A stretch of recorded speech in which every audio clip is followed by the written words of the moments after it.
Hello everyone, hope you're keeping okay, doing alright. I hope the circumstances we find ourselves in are not draining you too much. You're keeping a stiff upper lip, is the British way. So today I've been asked to give a short message, just a quick testimony really about what's been happening for me, I guess, through this whole lockdown period and a couple of weeks beforehand as well.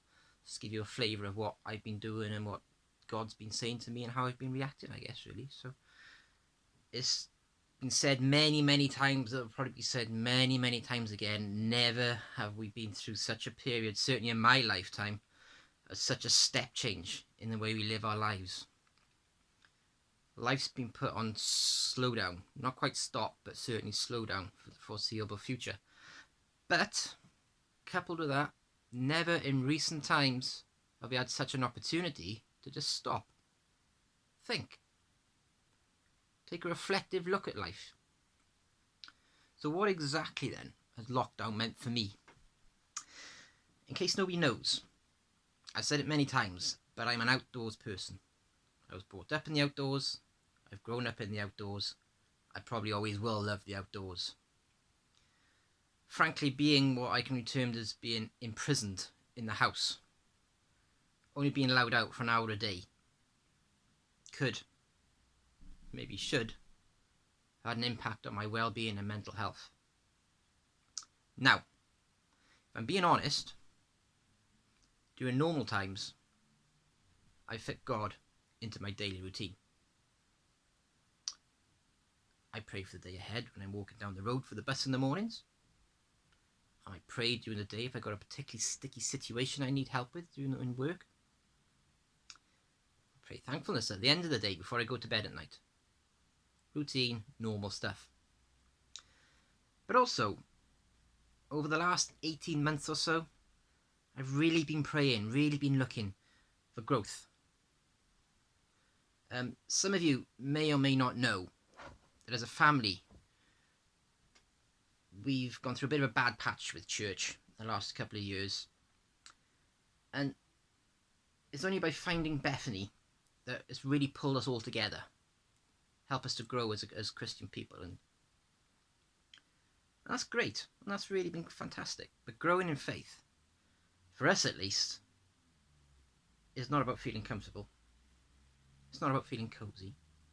It's not about turning up to church thinking everything's rosy and dandy. I'm looking to move forward. I'm looking to understand for myself what it is I say to all the youngsters in Blast and a Sunday school each weekend. Sometimes I can't see the wood for the trees. I'm blinded by my own ambition. I'm so eager to do what's right, I do what's wrong. I can't see what's right in front of me. And it's taken me ages, absolutely ages, to work this out. About 6 months ago, I realised that God's providing opportunities all over the place. And it's for me to either choose to accept those opportunities and run with them, or just ignore them. My comfort zone, my warm, happy place, is speaking to youngsters and young people. It's where I'm confident. It's where I really feel God can speak uninhibited by what I'm thinking or how I'm feeling on that particular time. I do this sort of thing in work all the time. I'm speaking to auditoriums of the organisation, 1,000, 1,500 people, easily. I'm not fazed by it at all. I was challenged by this just a few months before Christmas by Sophie Pennicott of all people. She asked me a very simple question in truest terms. She said, "Will you come and give a message to my CU in university?" Honestly, a room of 7, 8 adults, young people, whatever you want to call them, teenagers, just older teenagers, that's a massive step change to 15 youngsters. I have to be effective in my message. I have to make sure they understand what it is I'm saying.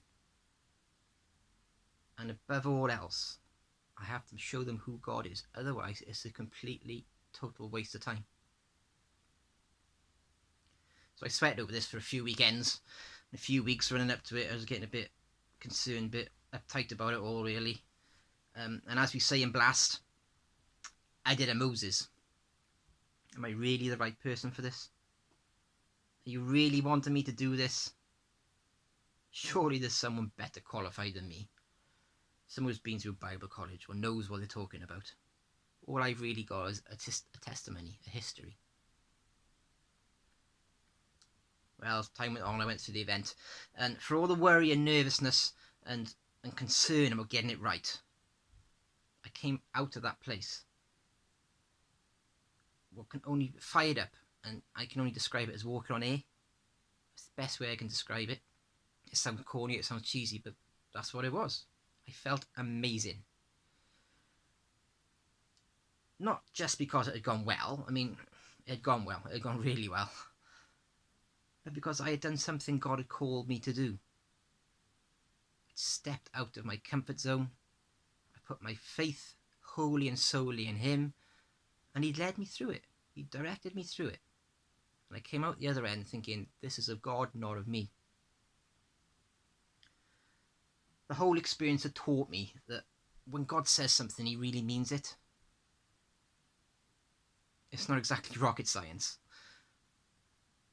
But it took me this long to work that out.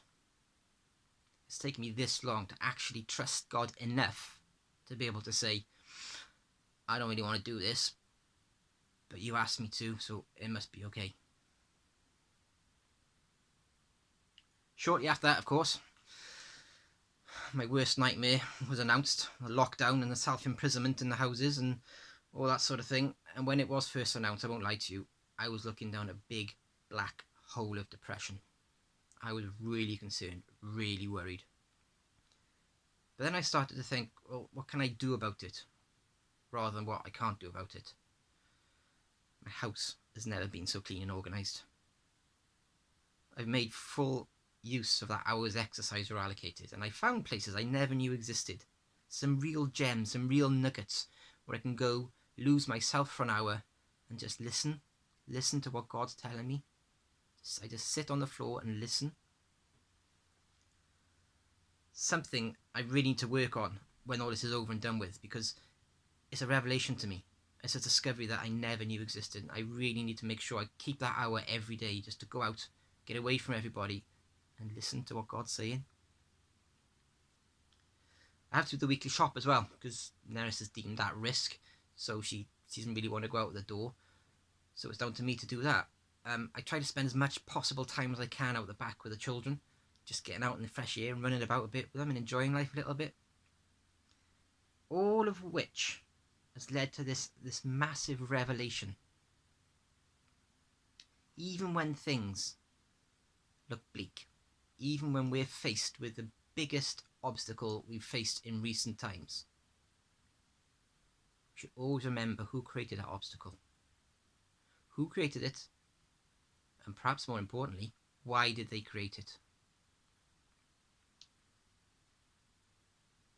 God will absolutely not give you anything you can't handle. And everything He does it for us. He does it so we can grow. He does it so we can get closer to Him. I can't even begin to count how much more time I spent with God through all of this. How much more time I just sat and listened. I can see His plan now. I can see where I fit into everything. So much clearer. And so much more. Just because I've had the time to sit and listen. Life hasn't taken us over. Life and the busyness of routine hasn't been able to have a chance of taking over what's the most important thing in life.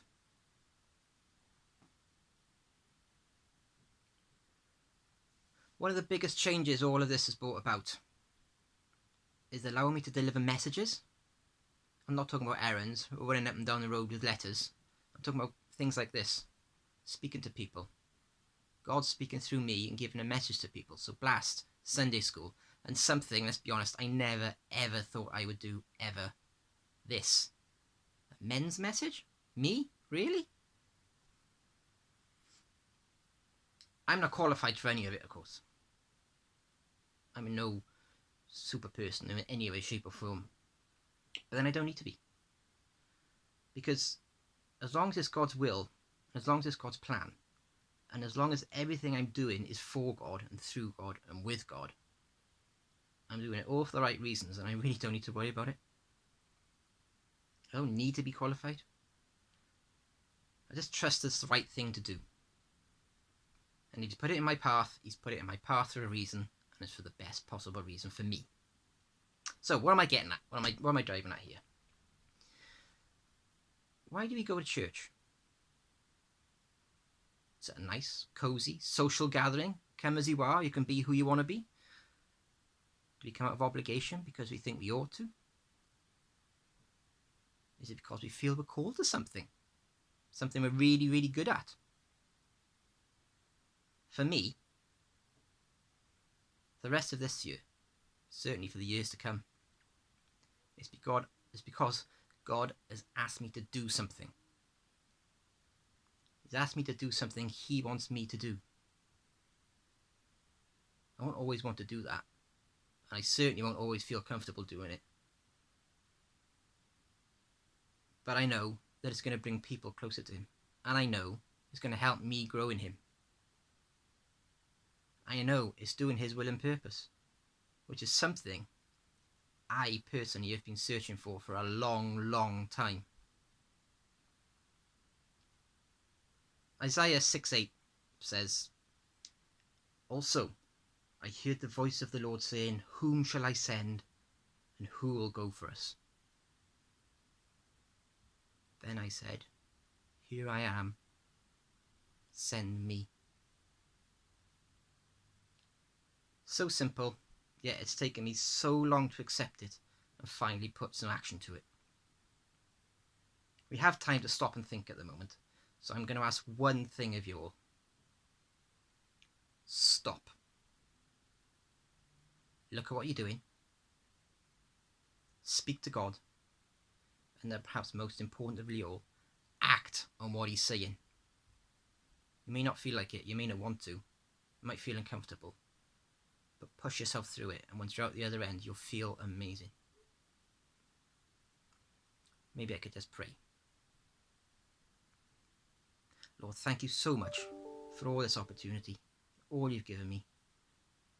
Thank you for the time we have, for the things we can do, and for the new revelations you put before us every day. Help us to inspire us, help us to be stronger and more faithful to you in what we try and do.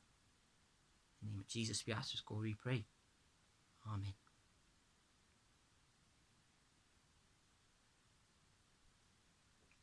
I hope